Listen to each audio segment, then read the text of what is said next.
할렐루야, 반갑습니다. 자, 오늘은 구속 언약에 이어서 창조 언약 같이 한번 공부해 봅시다. 하나님이 인류와 맺으신 첫 언약을 우리가 아담 언약이라고 부르기도 하고요, 창조 언약이라고 부르기도 합니다. 지난번까지 공부했던 구속 언약은 하나님 사이에 있었던 언약이다 라고 이야기했었죠. 자, 오늘 나오는 이 창조 언약이 하나님이 사람과 인류와 맺으신 첫 언약이라고 할 수가 있어요. 하나님께서는요, 인간을 자신의 형상대로 창조하셨어요. 그렇죠? 그리고 인간과 특별한 관계를 세워주셨습니다. 이것은 하나님의 주권적인 행동이셨습니다. 창조하신 것도 언약을 맺으신 것도 하나님의 뜻 가운데 하신 하나님의 주권적인 행동, 하나님의 뜻 가운데 하신 행동이라고 할 수가 있어요. 하나님은 하나님만으로 충분한 존재이셨어요. 하나님에게 우리가 필요해서 하나님이 우리를 창조하신 건 아니에요. 우리가 하나님에게 필요했던 것은 아니지만 하나님께서는 우리를 창조하시고 언약을 맺으시기로 작정을 하나님께서 하셨어요. 제가 하나님은 어떤 마음이셨을까 이거에 대해서 다 알 수는 없지만 제가 부모가 되어 보니까 조금 알겠는 부분이 있어요. 자녀들은 저에게 어떤 존재일까요? 저는 자녀들을 위해서 많은 일을 합니다. 제가 자녀들이 저에게 주는 기쁨을 받기 위해서 그 일을 하는 걸까요? 제가 그 기쁨이 필요해서 자녀들을 낳은 걸까요? 자녀들이 있어야만 제가 완벽한 존재가 되기에 저의 필요에 의해 제가 자녀들을 낳은 것일까요? 부모가 되어보신 분들은 알 겁니다.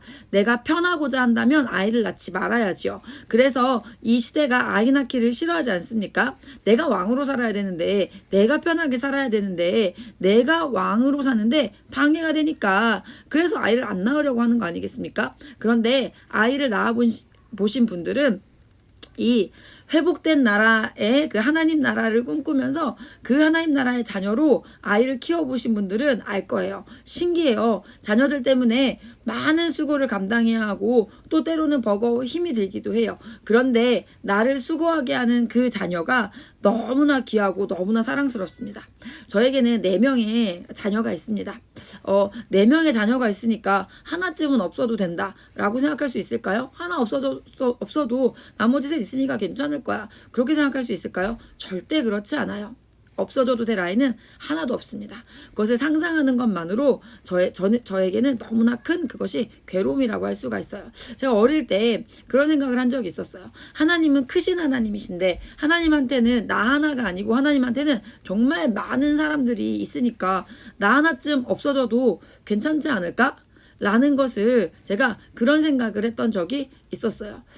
근데 제가 그러면서 제가 그 어떤 재해나 뭐 이런 것들이 있었을 때, 어떤 사고나 이런 것들이 있을 때, 자녀가 이 사람은 몇 명 있는데 뭐 그 중에 한 자녀가 이렇게 됐대, 이렇게 했을 때, 그래, 그래도 나머지 셋 있으니까 괜찮은 거 아니야, 이렇게 생각을 했었단 말이에요. 근데 제가 제가 부모가 되어 보니까, 그렇지 않구나. 제가 그것을 상상하는 것만으로도, 제가, 우리 어린 자녀를,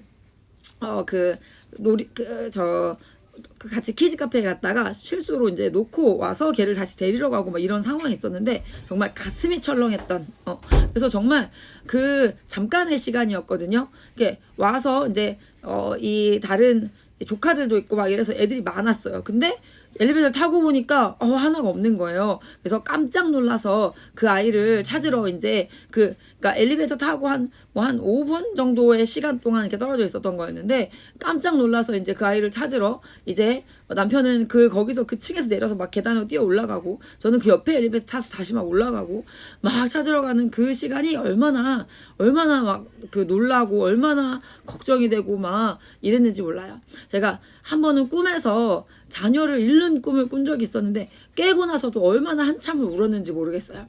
이게 상상하는 것만으로도 제가 그 자녀를 잃는다는 것을 상상하는 것만으로도 저에게는 그게 너무나 큰 고통이었어요. 제가 그러면서 제가 알게 됐어요.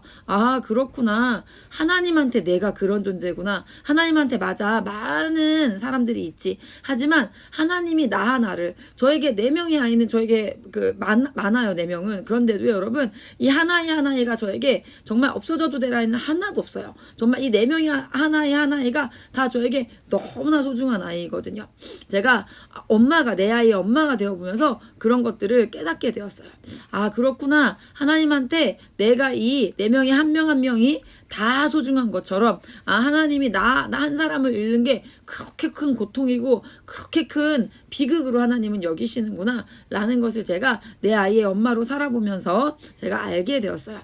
우리 하나를 잃는 것은 하나님 앞에 말할 수 없는 고통이라는 것을 제가 알게 되었어요. 잃은 양 하나를 찾아가는 그 주님의 마음이 어떠한 마음인지 제가 목자가 되어 보니까, 제가 이 자녀를 낳아 보니까 알겠더라고요. 우리 한 영혼 한 영혼을 하나님이 얼마나 소중하게 여기시는지 우리 아이들도 인생 가운데 깨달아가겠죠. 또 그 깨달아가는 그 시간이 참 복된 시간일 거라고 생각이 들어요.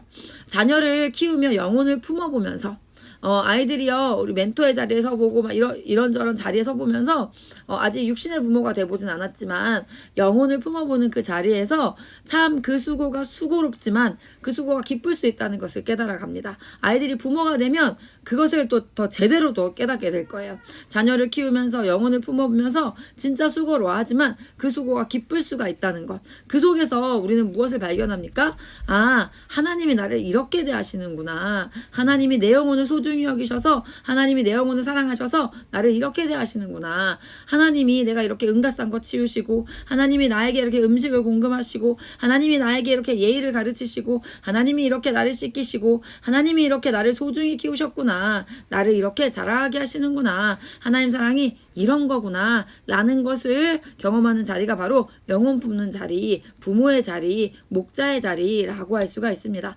하나님은요, 하나님으로 이미 충분하셨어요. 그런데 하나님의 그 선하신 성품 안에서, 선하신 성품에 따라서 우리를 창조하셨어요. 어떤 형상으로? 하나님의 형상으로요. 우리에게 하나님의 귀한 사랑을 하나님은 주셨습니다. 하나님께서 우리를 창조하신 것도, 언약을 맺으신 것도 하나님의 선하신 하나님의 주권적인 행동이셨습니다.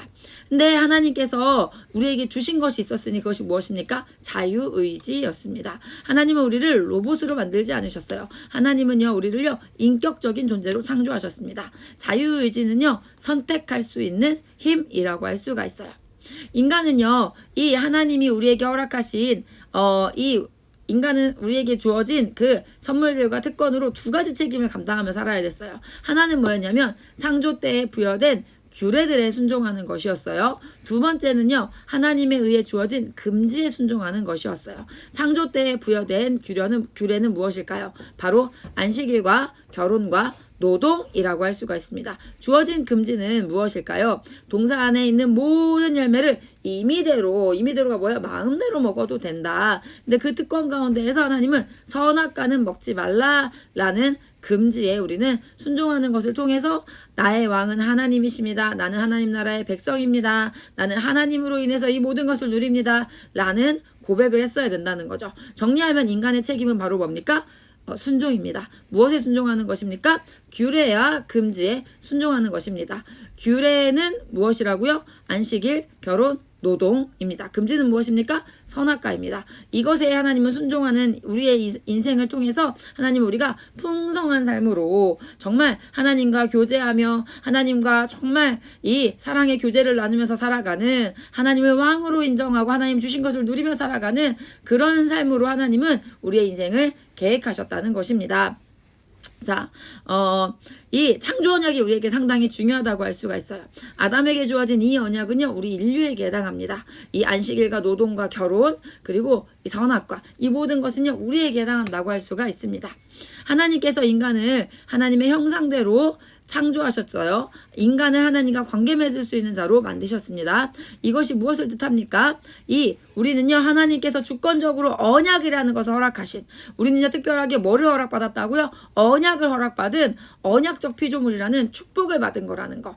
하나님이 우리와 창조 언약을 맺으셨다는 거. 하나님 우리에게 규례라는 것을 주시고 금지라는 것을 주시는 것. 그 모든 것 가운데 하나님의 뜻이 들어 있습니다. 하나님은 우리가요, 하나님과 사랑의 교제를 나누며 하나님이라는 그 울타리 안에서 사랑의 교제를 나누며 행복하게, 정말 풍성하게 살아가는 하나님이 그런 언약적 피조물로 우리를 지으셨다는 거예요. 하나님이 우리에게 언약을 주셨을 때는 우리가 아이에게 어떤 것을 말할 때, 우리의 뜻을 말할 때 그 안에는 우리의 사랑이 담겨 있지 않습니까? 하나님이 우리에게 그 약속을 주실 때, 하나님이 우리에게 주신 규례와 금지 가운데는 다 하나님의 사랑이 담겨 있다는 거예요. 그 사랑은 뭡니까? 뭡니까? 우리가 우리의 자녀에게, 우리가 우리의 학생들에게 어떤 것을 이야기할 때 그 말을 지켰을 때 그 아이에게 찾아오는 자유함이 있다는 거죠. 하나님이 우리에게 결론적으로 주고 싶었던 건 자유입니다. 자유. 하나님은 그 자유를 주시기 위해서 안식일과 노동과 결혼이라는 그 규례를 정말 하나님의 뜻 사랑을 담아서 우리에게 말씀해 주셨고요. 하나님께서는 선악과라는 금지 그 안에도요. 부모가 자녀에게 금지하는 것도, 부모가 자녀에게 이 허락하는 것들도, 하라고 하는 것들도, 하지 말라고 하는 것들도 그 안에는 뭐가 담겨 있습니까? 부모의 사랑. 그 사랑은 자녀가 어떤 삶을 살게 하기 위함입니까? 자유로운 삶을 살게 하기 위함이라고 할 수 있겠죠. 우리는 그 규례와 금지에 순종함으로써 하나님과 사랑의 교제를 나누면서 그 안에서 진짜 참 자유한 삶을 살 수 있는 그런 존재로 하나님의 언약을 받았어요. 그 언약 안에는 우리에게 자유를 주고자 하시는, 참 자유를 주고자 하시는 하나님의 마음과 생각이 담겨 있다라고 할 수가 있는 것입니다. 자, 그래서 우리는 언약적 피조물이라는 축복을 받은 자들이 바로 우리입니다. 우리의 능력으로 그렇게 된 것입니까? 아니요. 그냥 그 우리를 만드신 분이 그렇게 정하셨기에 그러한 은혜를 우리가 입은 것입니다. 언약적 피조물이라는 이 은혜, 언약적 피조물이라는 건 이거 자체가 은혜예요. 그런데 이 은혜는요, 아담에게만 적용되는 겁니까? 그렇지 않습니다. 모든 인류에게 적용되는 것이라고 할 수 있습니다. 이 전반적인 내용들에 대해서 아이들하고 한과 한과 나눠서 우리가 아이들이 생각해보면서 자기 생각도 말해보면서 그렇구나, 이렇게 이 부분을 깨달을 수 있는 시간이 바로 이 창조 언약을 공부하는 시간이 되었으면 좋겠어요. 자, 그래서 우리 첫 번째는 마음 열기가 있죠. 자, 이 마음 열기에서요, 아이들에게 정말 아이들이 생각을 시작해보게 하는 거예요.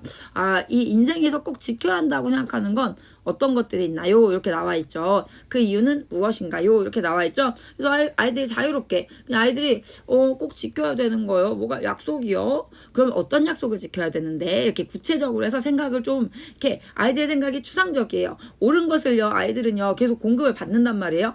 옳은 것을 공급을 받는데 그것이 꺼내지지 않고 그것이 구체화되지 않아서 그냥 새싹이 났다가 세상의 풍파 가운데 쓸려버려. 세상의 풍파 가운데 밟혀버려. 그래서 꽃을 피우고 열매를 맺지 못하는 상황들이 발생하거든요. 그래서 이 교재의 특징이 뭡니까? 자꾸 생각을 꺼내보게 하는 게 이 교재의 특징이죠. 아이들이 말을 많이 해야 돼요. 그래서 아이들이요, 이렇게 규칙이요, 뭐 약속이요, 뭐 이렇게 지킨다라고 나왔으니까 그렇게 말할 수 있거든요. 그러면 왜? 어떤 걸 지켜야 되는데, 어떤 약속을, 어떤 규칙이 중요한데, 어떤 걸 지켜, 그건 왜 중요한데, 그건 왜 지켜야 되는데, 라고 해서 아이들이 계속 생각을 더하고 구체화시켜서 말할 수 있게 해주시는 게 필요합니다. 또는 뭐, 사랑을 지켜야 돼요. 뭐, 가족을 지켜야 돼요. 뭐, 이렇게 얘기할 수도 있겠죠. 아니면 뭐, 물건을 지켜야 돼요. 왜? 그건 너한테 어떤 물건이기 때문에 그래? 라고 해서 아이들이 자기 얘기를 꺼내볼 수 있게 하는 질문이라고 할 수가 있어요.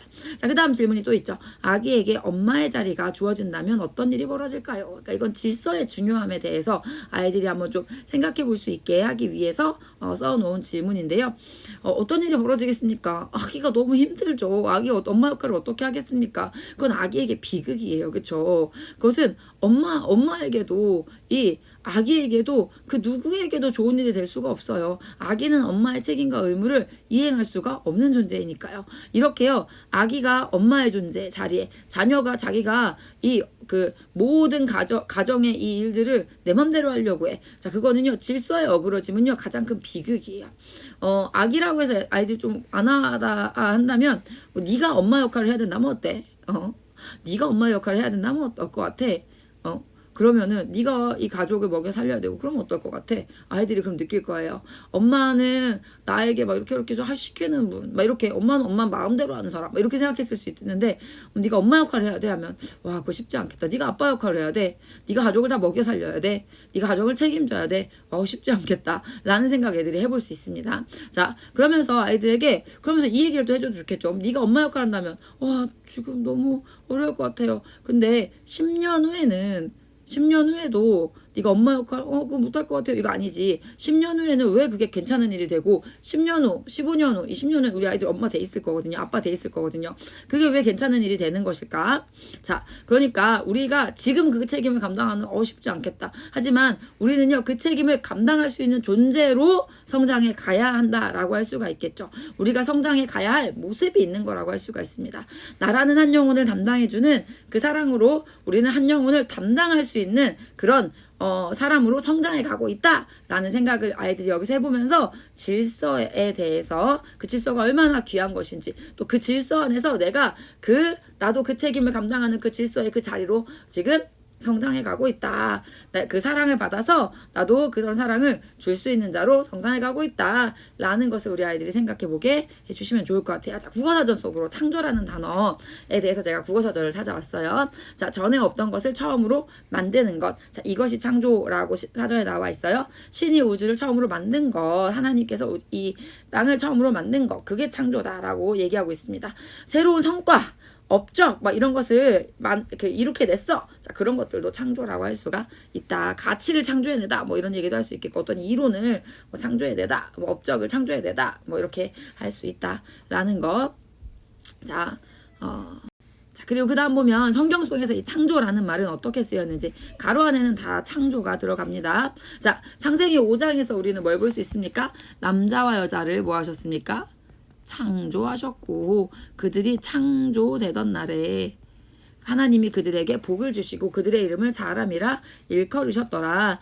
창조하신 하나님, 남자와 여자로 우리를 창조하셨고 그 하던 날에 우리에게 하나님은 뭘 주십니까? 복을 주십니다. 오늘 우리가 누린 모든 자유함, 모든 복들 하나님이 창조하신 날에 우리에게 허락해 주신 것이다 라는 것을 아이들이 이 말씀을 통해서 또 생각해 볼 수 있겠죠. 자, 이사야 65장 18절을 보면요, 너희는 내가 창조하는 것으로 말미암아 영원히 기뻐하며 즐거워할지니라. 보라, 내가 예루살렘을 즐거운 성으로 창조하며 그 백성을 기쁨으로 삼고. 자, 이 말씀을 통해서 우리는 뭘 볼 수 있습니까? 하나님이 우리에게 뭐라고 말씀하십니까? 하나님이 창조의 일을 행하셨어요. 근데 이 하나님의 창조의 일을 행하신 것은요, 그 창조하는 것으로 말미암아 누가요? 너희가 우리가 영원히 기뻐하며 즐거워하라고 하나님은 말씀하고 계십니다. 자, 그러니까 이 우리 하나님은요,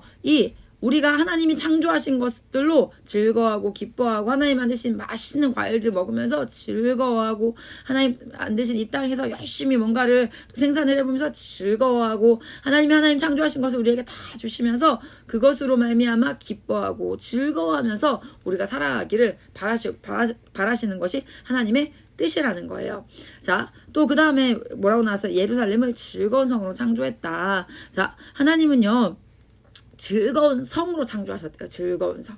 우리가 우리 하나님은요, 모든 창조를 행해 주셨죠. 모든 창조를 행해 주신 하나님은요, 우리가 하나님이 주신 그 오늘 가운데 하나님 주신 그 모든 것으로 즐거워하며 감사하는 거, 그게 내 뜻이야, 그게 내 마음이야 라고 지금 이 성경에서 말씀해 주고 계십니다. 자, 느헤미야 말씀이 있죠. 이들은 주께서 일찍이 큰 권능과 강한 손으로 창조하신 주의 종들이요 주의 백성이니이다. 자, 주님의 권능과 강한 손으로 창조하셨어요. 하나님이 창조하신 우리는요, 주님의 종이고 주님의 백성입니다 라는 것을 우리는 기억해야겠죠. 자, 이 창조라는 말씀이 들어가 있는 구절을 통해서 이 창조를 통해서 하나님이 우리에게 말씀하시는 것을 또 한번 생각해 봤어요. 자, 오늘 여기 앞에 그 오리엔테이션은 요 정도로 하도록 하겠습니다. 감사합니다.